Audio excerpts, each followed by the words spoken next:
मेरी बॉडी इस डायरेक्शन पे जा रही है। अब ये बात तो आप लोगों को क्लियर हो चुका होगा कि बॉडी के ऊपर दो साइड से फोर्सेस लग रहे हैं, मतलब बॉडी के दो कंपोनेंट्स है। एक जो है वो उसको ऊपर की तरफ लेकर जा रहा है और दूसरा जो है वो उसको आगे की तरफ लेकर जा रहा है। Is this clear what I said? ये समझा कि अगर मेरी बॉडी किसी एंगल पे मूव कर रही है, इस तरीके से मूव कर रही है, तो उसके दो कंपोनेंट्स हैं। एक तो ये वाला जो उसको आगे की तरफ लेकर जा रहा है और दूसरा ये वाला जो उसको ऊपर की तरफ लेकर जा रहा है। मतलब बॉडी के पास दो कंपोनेंट्स हैं, जिन दो कंपोनेंट्स के हिसाब से बॉडी बिहेव कर रही है। Is this very much clear what I said? समझ में आ रहा है मैं क्या बोल रही हूँ? Yes miss. अब एक बात समझो वापस से, जब बॉडी किसी एक एंगल पर चलती है, whenever body performs a motion,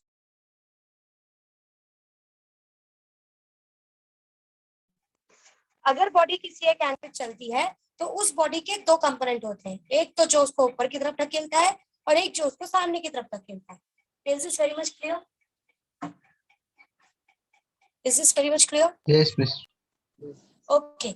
Now यही जो हम स्प्लिटिंग कर रहे हैं ना, कि जब हमारी बॉडी किसी एक एंगल पर चलती है और हम उसको दो कंपोनेंट्स में स्प्लिट कर देते हैं, एक कंपोनेंट उसके ऊपर जाने के लिए रिस्पॉन्सिबल है और एक कंपोनेंट उसके राइट साइड में जाने के लिए रिस्पॉन्सिबल है।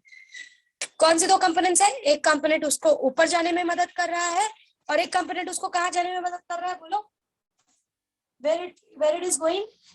Right side.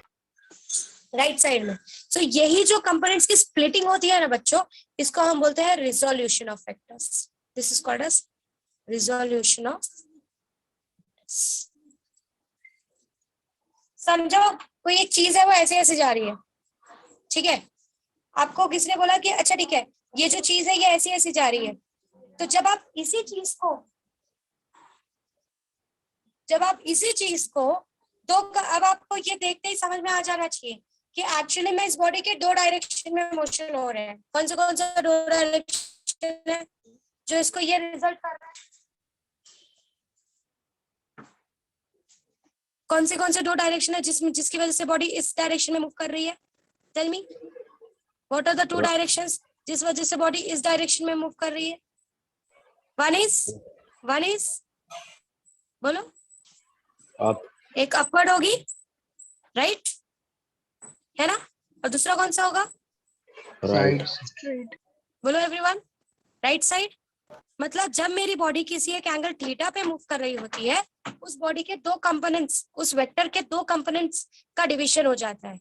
इसी स्प्लिटिंग को, this splitting is called as resolution of vectors. सबको क्लियर हुआ ये पार्ट? सबको क्लियर हुआ ये पार्ट? किसी को डाउट है इस चीज में? Ask me. Everyone is clear with this? Yes miss. Yes miss. So now this is very much clear कि जब एक बॉडी किसी एक एंगल पर चलती है तो उस चीज को उस एंगल पर चलाने के लिए दो वेक्टर्स रिस्पॉन्सिबल होते हैं। एक ऊपर की तरफ वेक्टर रिस्पॉन्सिबल होता है और एक सामने की तरफ वेक्टर रिस्पॉन्सिबल होता है। ये पार्ट तो आप सबको क्लियर हो गया। और इसी स्प्लिटिंग को जब हम यही चीज स्प्लिट कर समझते हैं, we say that we have resolved the vectors। हमने वेक्टर्स को रिजॉल्व कर दिया है। रिजॉल्व करने का मतलब होता है हमने वेक्टर्स को स्प्लिट करके देखा है कि दिख भले ही एक ही डायरेक्शन में रहा है, पर एक्चुअली में इस पे दो डायरेक्शन में काम हो रहा है, एक ऊपर की तरफ और एक सामने की तरफ। Is this very much clear what I said? Yes miss. ठीक है, चलो ये लिख के ले लो। रिजोल्यूशन ऑफ वेक्टर्स का डेफिनेशन लिखो। The process of splitting resolution of vectors का डेफिनेशन लिख लो बच्चों।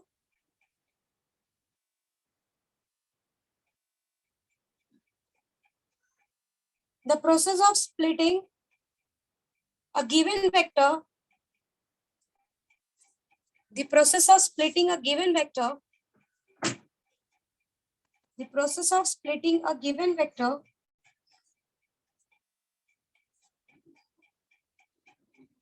into its component,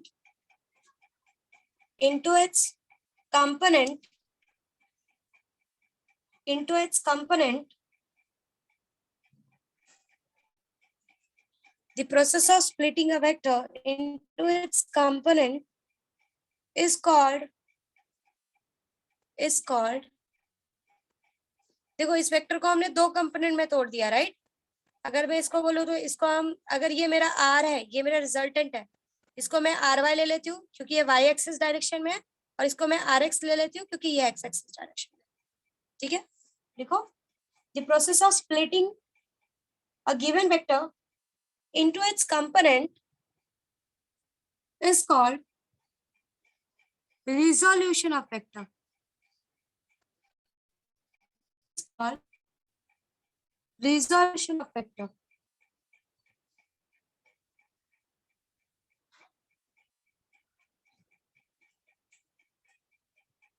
ठीक है, नेक्स्ट लिखो, डेफिनेशन ऑफ कंपोनेंट। कंपोनेंट का मतलब क्या होता है? Definition component, definition of component. अभी ये तो समझ गया आर के कौन से कंपोनेंट है, क्या नाम है उनका, बताओ बताओ बच्चों, आर के कंपोनेंट्स का नाम बताओ, कौन से दो कंपोनेंट्स है आर के?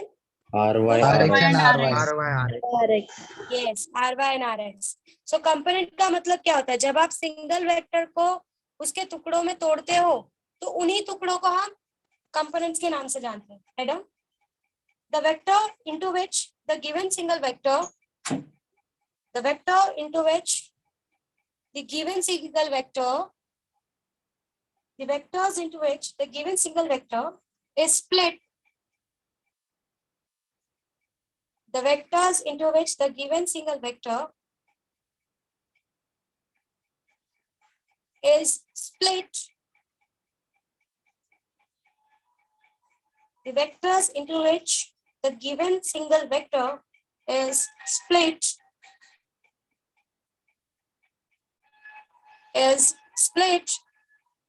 are called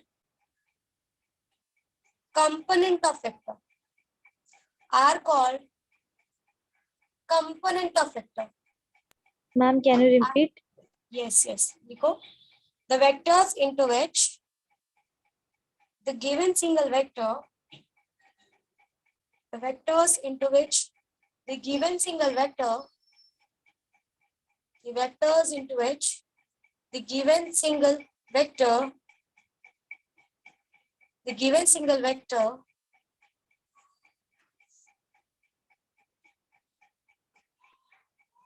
is split, split, split are called component of vector, are called component of vector, are called component of vector. Is this clear? Yes, Clear ma'am. हुआ? Yes, मतलब अब आपको ये बात समझनी है बच्चों कि जब भी आपको कोई वेक्टर ऐसे किसी एक एंगल पे दिखे, जब भी आपका कोई एक वेक्टर आपको एक ऐसे एंगल पर दिखे, ये बात आपको क्लियर हो जानी चाहिए कि एक उसका परपेंडिकुलर कंपोनेंट है, दिस इज परपेंडिकुलर कंपोनेंट, और दिस इज हॉरिजॉन्टल कंपोनेंट। मतलब वेक्टर के दो कंपोनेंट्स होते हैं अगर कोई एक एंगल पे वेक्टर बना हुआ है तो, एक उसका हॉरिजॉन्टल कंपोनेंट होता है और एक आपका, this is your vertical component. Vertical means standing, एक आपका वर्टिकल कंपोनेंट होता है, और जहां से थीटा बनता है ना बच्चों, से सीधा ऐसा नहीं कि अच्छा ठीक है ये स्टैंडिंग लगा है तो यही वर्टिकल होगा, जहां से, ये बात इस तरीके से प्लीज बच्चों ध्यान से सुनो, जहां से थीटा बनता है ना बच्चों उसको हम हॉरिजॉन्टल कंपोनेंट बोलते हैं। क्या बोलते हैं उसको हम? और it is called as Horizontal component. Horizontal component. और जो दूसरा वाला होता है जिसमें थीटा नहीं बनता, जिससे थीटा दूर होता है, उसको हम कौन सा कंपोनेंट बोलते हैं? और इट इज कॉल्ड एज, और it is called as Vertical बोलो। component. Vertical component. समझा सबको? क्लियर हुआ? What is horizontal component and what is vertical component? yes. जहां से थीटा बनेगा वही हमेशा आपका हॉरिजॉन्टल कंपोनेंट होगा, और जो दूसरा वाला कंपोनेंट होगा उसको हम वर्टिकल कंपोनेंट बोलेंगे। Is this very much clear what I said? Is this very Yes, much clear? Yes, ma'am. अच्छा अब यहाँ पर एक बात बताओ, अगर समझो ऐसा कुछ होता, थीटा यहाँ से बनता, तो बताओ मेरा हॉरिजॉन्टल कंपोनेंट कौन सा होगा? अब मेरा हॉरिजॉन्टल कंपोनेंट कौन सा होगा? देखकर RY. बताओ। मैंने कहा ना जहां से बनता है, लेट्स नाम दे देते, चलो इसको अब मुझे बताओ कौन सा हॉरिजॉन्टल कंपोनेंट होगा और कौन सा वर्टिकल होगा? A bar A A bar horizontal. horizontal and B bar A bar vertical. vertical. Yes. So जहां से थीटा बनता है ना बच्चों, वो आपका हॉरिजॉन्टल कंपोनेंट होता है, और जो दूसरा वाला होता है उसको हम वर्टिकल कंपोनेंट बोलते हैं। ये बात आपको याद रखनी है। कभी कभी ड्रॉ करते वक्त है ना, आपका थीटा अलग डायरेक्शन में आता है, तो आपको ये बात समझना है कि जहां से थीटा बना है that is my horizontal component, और जो दूसरा वाला पार्ट है वो मेरा वर्टिकल कंपोनेंट होगा। Is this very much clear everyone? ये बात सबको क्लियर है? Yes, चलो miss. ठीक है, फटाफट ये ड्रॉ करके ले लो। पहले ये ड्रॉ करके ले लो, फिर हम एक प्रूफ के साथ जाएंगे। राइट है? और याद रखना है ये बात कि थीटा जहां से बनता है वो मेरा हॉरिजॉन्टल कंपोनेंट होता है। एक बात समझो बच्चों, ये आपको पूरा 12th 11th यूज आने वाला है, तो आपको ये बात अब अच्छे से समझनी होगी। यहाँ से मैंने आपको कल ही बोला था कि यहाँ से जितना भी पार्ट स्टार्ट होता है चैप्टर का, बहुत ही इंपॉर्टेंट पार्ट है ये, ठीक है? सो अगर पहली बात, अगर आपने कभी किसी वेक्टर को किसी एक एंगल पर देखा है तो आपको सीधा ये बात क्लिक हो जानी चाहिए, इस वेक्टर के कितने कंपोनेंट्स हो जाएंगे? How many components will be there? 2. बोलो। Two दो components. कंपोनेंट्स। कौन से हैं वो दो कंपोनेंट? एक हॉरिजॉन्टल कंपोनेंट और एक वर्टिकल कंपोनेंट। हॉरिजॉन्टल कंपोनेंट वो कंपोनेंट है जहां से थीटा बनता है, और वर्टिकल कंपोनेंट वो कंपोनेंट होगा जो थीटा से दूर होगा। This is very much clear what I said? Yes, miss. Yes, miss. ठीक है, ये ड्रॉ करके ले लो और एज इट इज लिख के ले लो, फिर हम एक प्रूफ करते हैं।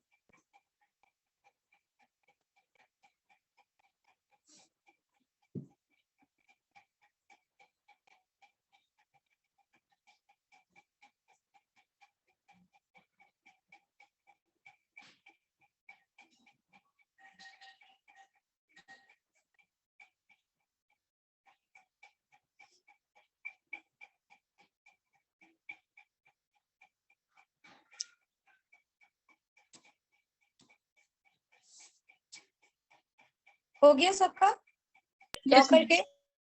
ठीक है, now give the heading as what are rectangular components of vector. Give the heading as rectangular component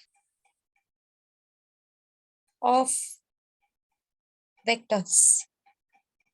ma'am ये नीचे वाला डायग्राम में बनाने का है?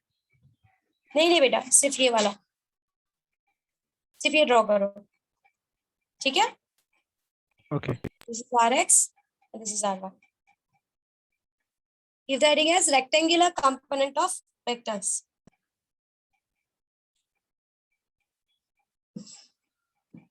अब जो ऊपर पढ़ा है उसी को थोड़ा सा स्टैंडर्ड फॉर्म में पढ़ता है।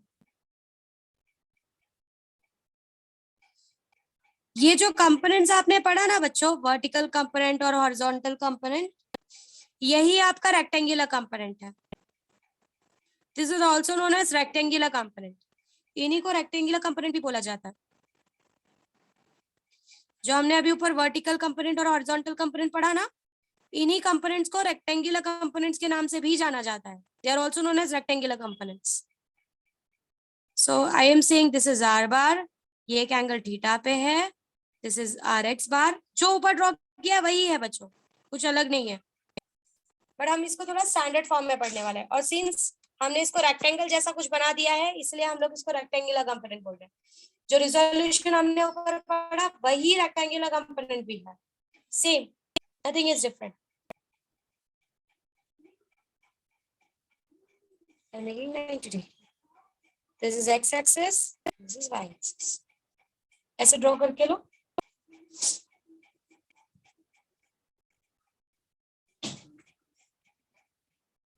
इनको रेक्टेंगुलर कंपोनेंट्स कब बोलते हैं? जब ये दोनों कंपोनेंट्स, अच्छा बताओ बच्चों, आर वाई और आर एक्स के बीच में कितना एंगल बन रहा है? What is the angle between R Y and R x?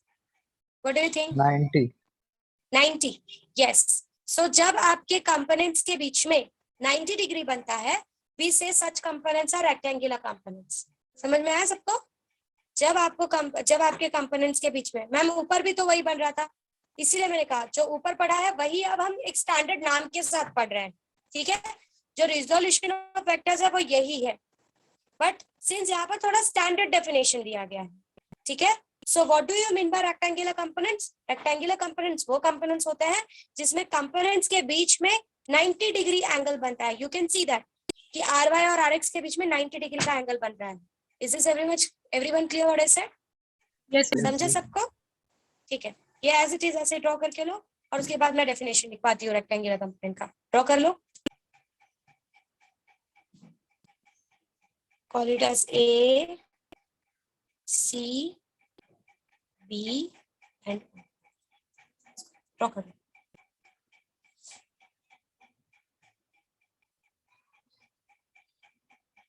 अच्छा एक बात बताओ बच्चों, बनाते वक्त ही बताओ, आपको क्या लगता है 2D में बात हो रही है कि 3D में बात हो रही है? कितने डायमेंशन यूज हो रहे हैं? 2D 3D कैसे बेटा? एक तो ऊपर का डायरेक्शन यूज करे, एक तो सामने का डायरेक्शन यूज करे, यही तो यूज करे ना। इन दोनों को ही तो मिलाकर ये आया है, ये अलग डायरेक्शन थोड़ी है। याद है मैंने आपको बताया था डायमेंशंस पढ़ते वक्त कि हम इसको एक अकेला डायरेक्शन कंसीडर नहीं करते। क्यों? क्योंकि इसको हम इसके हेल्प से भी एक्सप्लेन कर सकते हैं, इसके हेल्प से भी एक्सप्लेन कर सकते हैं। तो डायमेंशन बोलने के लिए इंडिपेंडेंट डायरेक्शन होना जरूरी है। याद आ रहा है कुछ ऐसा? याद है? तो हम Yes. कितने डायरेक्शंस का यूज कर रहे हैं? एक तो हम ऊपर के डायरेक्शन का यूज कर रहे हैं और एक तो राइट लेफ्ट डायरेक्शन का यूज कर रहे हैं। तो how many dimensions it is using? बोलो। 2. So it is 2-dimensional rectangular component. ये 2-dimensional rectangle है। अगर ये ऊपर नीचे लेफ्ट राइट और अंदर बाहर का भी डायरेक्शन यूज करता, so it might have become 3-dimensional rectangular component. समझ में आया what I said? समझा? Yes, ma'am. Yes, ma'am. यहाँ पर सिर्फ ऊपर नीचे लेफ्ट राइट का डायरेक्शन यूज हो रहा है, इसलिए इट इज 2-dimensional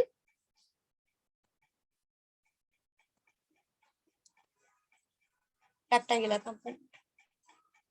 यहाँ पर 2 डायमेंशंस का ही यूज हो रहा है, एक तो ऊपर नीचे और left right, hence it is known as 2-dimensional rectangular component. अगर अंदर बाहर का भी डायरेक्शन यूज होता तो it might have become 3-dimensional rectangular component. हो जाए तो बोलना, फिर we will go ahead with the definition.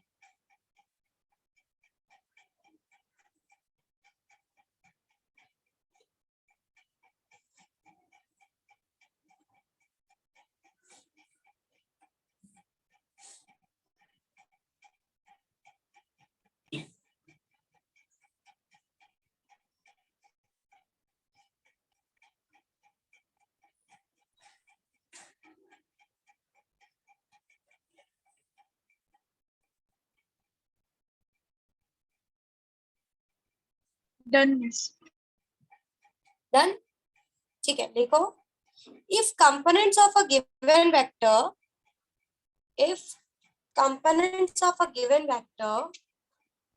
are mutually perpendicular to each other, if component of a given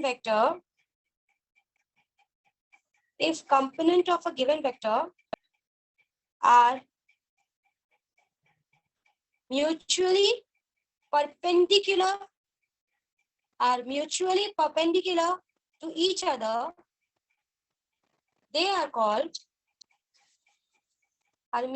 perpendicular to each other, they are called rectangular component of that vector. They are called rectangular component of that vector. They are called rectangular component of that vector.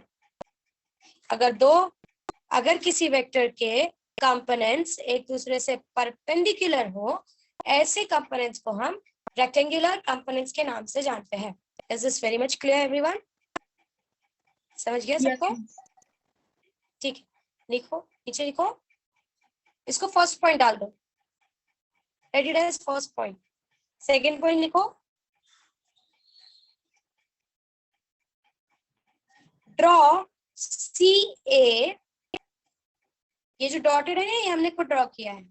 Draw CA perpendicular to OX Draw CA perpendicular to OX. Draw CA perpendicular to OX. ठीक है?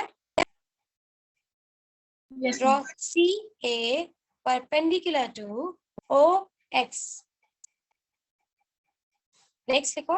Draw CB perpendicular to OY. Draw CB perpendicular to OY. Draw CB perpendicular to OY. ठीक है? Yes, miss. Yes, miss. चलो next लिखो.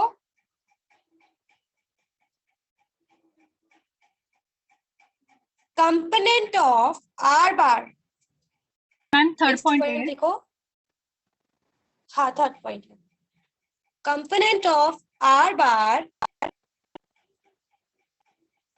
Component of R bar along x-axis.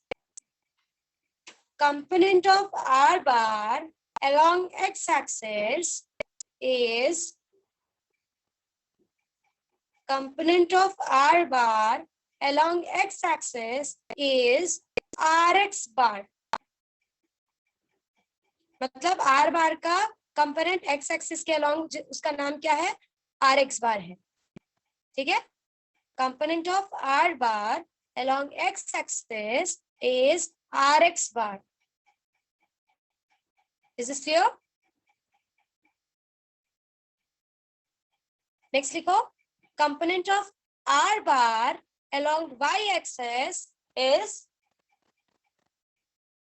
component of R bar along y axis is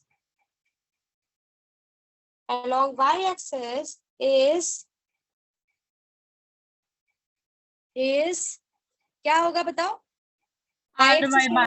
RY bar. Yes, it is RY bar. लिख लो.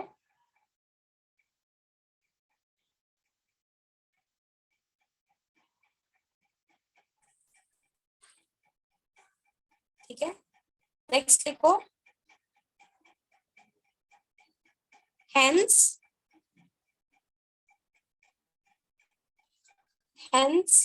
by parallelogram law of vector, hence by parallelogram law of vector, R bar is equals to Rx bar plus Ry bar. R bar is equals to Rx bar plus Ry bar. याद है? यही बोलता है ना parallelogram कि अगर दो vectors ऐसे हैं जो सेम पॉइंट से शुरू हो रहे हैं तो उसका डायगोनल उसका रिजल्टेंट वेक्टर होगा. अब यहाँ पे देखो दो वेक्टर्स कौन से शुरू हो रहे हैं? एक तो Ry शुरू हो रहा है, दूसरा Rx शुरू हो रहा है, तो उसका डायगोनल उसका रिजल्टेंट होगा. यही बोलता है ना? हाँ या ना? Yes, Yes, miss. miss. सो ये क्लियर हुआ क्यों लिखा R bar is equals to Rx bar plus Ry bar? ये सबको क्लियर हुआ? Yes, Yes, miss. ठीक है. Hence हम इसको इस तरीके से भी लिख सकते हैं यूनिट वेक्टर के फॉर्म में. R bar is equals to Rx bar into I cap. X direction में I cap होता है ना, and Ry bar into J cap. ऐसे लिख लो.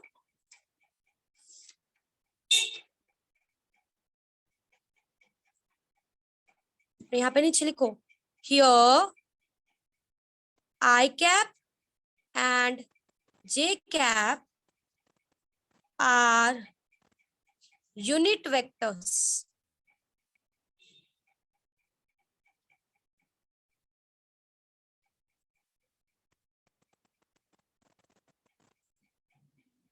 Are unit vectors along positive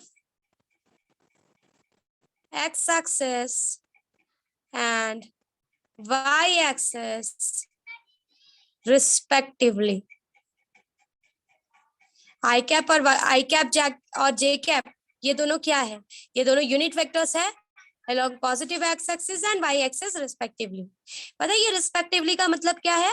I x के along है और j y के along है. Respectively आपको ये बताता है कि मतलब I जो है वो x के along का है और j जो है वो y के along का है. मतलब पहला वाला पहले के along है और दूसरा वाला दूसरे के along. समझ में आया सबको? क्लियर हुआ? Yes, miss. सो आप जब बोलते हो ना रिस्पेक्टिवली ये बता देता है जो पहले लिखा है वो पहले वाले का है और जो दूसरा लिखा है वो दूसरे वाले का है. रिस्पेक्टिवली लिखने का मतलब ये होता है. समझ में आया सबको? क्लियर हुआ? Yes, miss. बोलो बच्चा. मिस यहाँ पे आई कैप और आवाज जे clear कैप नहीं क्यों है. लिया? ये आई कैप और जे कैप आपको सिर्फ इतना बता रहा है बच्चों की ये जो आर एक्स है ना ये एक्स एक्सिस के अलॉन्ग है और ये जे कैप आपको ये बता रहा है कि ये जो आर वाई है ये वाई के अलॉन्ग है. That's all. मतलब हमने यूनिट वेक्टर्स को हम याद है ना यूनिट वेक्टर क्या बताता है? यूनिट वेक्टर से फर्क क्या पड़ता है? उसका मैग्नीट्यूड 1 होता है तो 1 into समथिंग इज ऑलवेज कुछ फर्क नहीं पड़ने वाला. मतलब मैं 2 लिखूं या फिर 2 into 1 लिखूं एक ही बात होता है ना. तो यूनिट वेक्टर का तो मैग्नीट्यूड 1 होता है तो अगर आप उसको साथ में लिख भी देते हो तो कोई फर्क नहीं पड़ता. और यूनिट वेक्टर आपको सिर्फ डायरेक्शन के बारे में बता देता है कि ठीक है आर एक्स जो है वो एक्स एक्सिस के डायरेक्शन में है और आर वाई जो है वो वाई एक्सिस के डायरेक्शन में. या तो आप ऐसे भी लिख सकते हो या तो आप ऐसे भी लिख सकते हो. दोनों तरीका सही होता है लिखने का. समझ में आया? Yes miss. So unit vector लिखने से आपके वैल्यू में कोई चेंजेस नहीं आता क्योंकि यूनिट वेक्टर का खुद का वैल्यू 1 ही होता है और 1 multiply by something is always वही आंसर आता है. तो यूनिट वेक्टर लिखने से वैल्यू में कोई चेंजेस नहीं होता. सिर्फ यूनिट वेक्टर लिखने से आपके डायरेक्शन और अच्छे से क्लेरिफाई हो जाते हैं कि जो मैंने आर एक्स लिखा है एक्चुअली में वो एक्स डायरेक्शन में है और जो आर वाई लिखा है वो वाई डायरेक्शन में है. यूनिट वेक्टर इसी चीज में हेल्प करता है. उसके लिखने से आपके वैल्यू में कोई चेंजेस नहीं आता क्योंकि 1 into rx will always give you rx. सो उसके वैल्यू में तो कोई चेंजेस नहीं आने वाला. सिर्फ ये आई और जे ये अच्छी तरीके से स्पेसिफाई कर देता है क्योंकि when I am saying rx I am talking of x axis. When I am saying ry अगर मैंने आगे j लिखा है तो I am talking about y axis. Is this very much clear? Yes, miss. ठीक है. तो अगर कहीं पर अगर अचानक से ऐसे लिख देता है तो आपको ये नहीं सोचना है कि अरे ये तो पूरा चेंज हो गया. No, either you can write 2 or you can write 2 into 1. 2 into 1 is again 2. So दोनों तरीका सही होता है लिखने का. क्लियर? अच्छा अब चलो आगे जाते हैं. आगे बढ़े. अपने अपने डायग्राम्स को देखो और मुझे ये बताओ कि cos थीटा क्या होता है. What is cos theta from your diagram? Just look at the diagram and tell me. Cos theta. ये ट्राइंगल में देखो. और इस cos theta क्या होगा? OA upon OC. OC. OA upon लिख OC. Low. OA upon cos theta is OA upon OC. अब OA क्या है हमारा? What is OA? डायग्राम में देखिए बताओ OA क्या है हमारा? RX bar. RX. RX. और OC क्या है हमारा? R R bar. राइट. यही है. सो यहां से हमको एक मिनट रुक जाओ.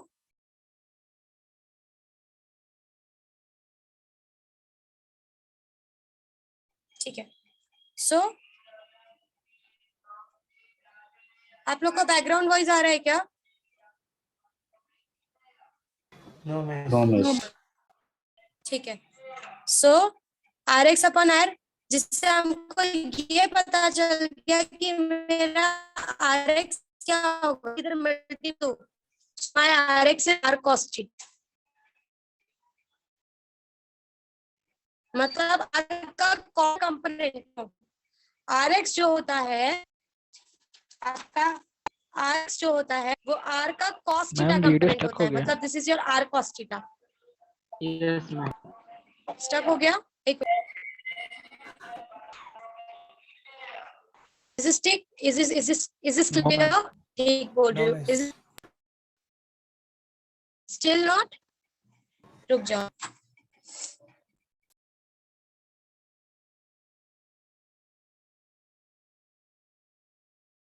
अब क्लियर है?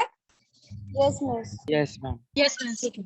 So what I was saying that कि आपका RX जो होता है वो R का cos थीटा कंपोनेंट होता है.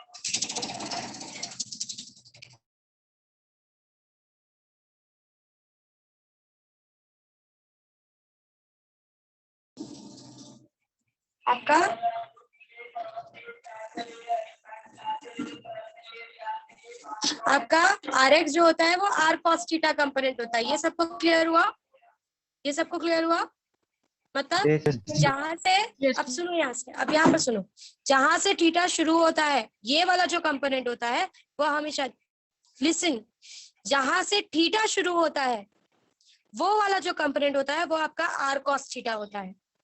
That is your R cos theta. मतलब आपको हर बार ऐसा किया जाएगा, आपको एक एंगल पे वेक्टर दे दिया जाएगा और आपको बोलेंगे कि बताओ इसमें से R cos थीटा कौन. समझो वेक्टर मेरा A है, लेट्स टेक एग्जांपल. अगर वेक्टर मेरा A है और आपको ऐसा दो ड्रॉ कर दिया, ठीक है, पहले तो आपको ये क्लियर हो जाना चाहिए कि अगर ये किसी एंगल पे मूव कर रहा है मतलब इसके दो कंपोनेंट होंगे. ये बात तो क्लियर हो गया. अगर समझो थीटा यहाँ बन रहा है, ठीक है, सो ये वाला जो कंपोनेंट मैंने आपको बताया ना, जहां पर थीटा बनता है, बच्चों बहुत ध्यान से सुनो, जहां से थीटा बनता है वो मेरा एक्स वाला कंपोनेंट होता है, that is your horizontal component. और जहां से थीटा दूर होता है वो मेरा वर्टिकल कंपोनेंट होता है. मतलब यहाँ पर ये वाला जो कंपोनेंट होगा ये मेरा होगा A cos theta. Is this very much clear what I said? ये सबको क्लियर हो रहा है व्हाट आई सेड? तो थीटा जहां से बनता है that is your R cos theta, या फिर वो आपका cos थीटा कंपोनेंट होता है. ये सबको क्लियर हो रहा है? Yes, ma'am. ठीक है, हम इसको बहुत ज्यादा यूज करने वाले बच्चों, प्लीज ध्यान से समझो. ओके, नाउ सिमिलरली मुझे साइन थीटा बताओ जरा. साइन थीटा क्या आएगा?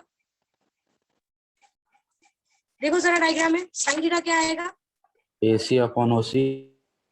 AC upon OC. और AC मेरा क्या होने वाला है? What is AC? रेक्टेंगल है, सामने वाली साइड सेम होंगे, सो AC भी मेरा RY होगा, right? So AC upon OC that is RY upon R. सो मेरा RY component is your R sin.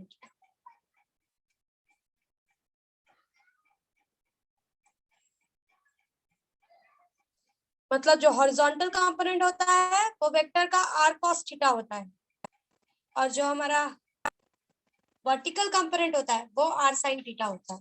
Means ये पार्ट R cos थीटा है और ये वाला जो परपेंडिकुलर वाला है ये मेरा क्या होगा? This is equal to R sin.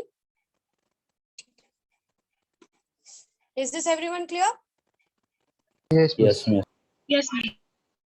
ठीक है, ये लिख के ले लो.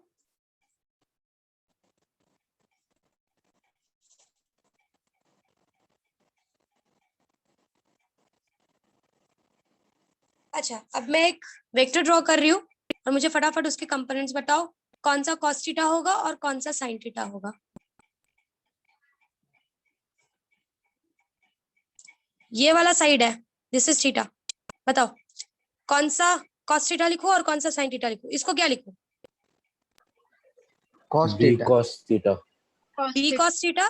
You have to say B cos theta, right? और ये वाला साइड क्या होगा? What it will be? B sin sin theta. theta.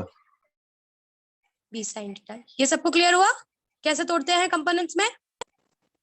क्या बस सबको क्लियर है कंपोनेंट में कैसे तोड़ा जाता है? कोई भी ऐसा है जिसको नहीं समझा? Anyone here? मैम एक बार समझा? बताओ ना. Yes, miss. मैं एक बार देखो, बताऊं ना.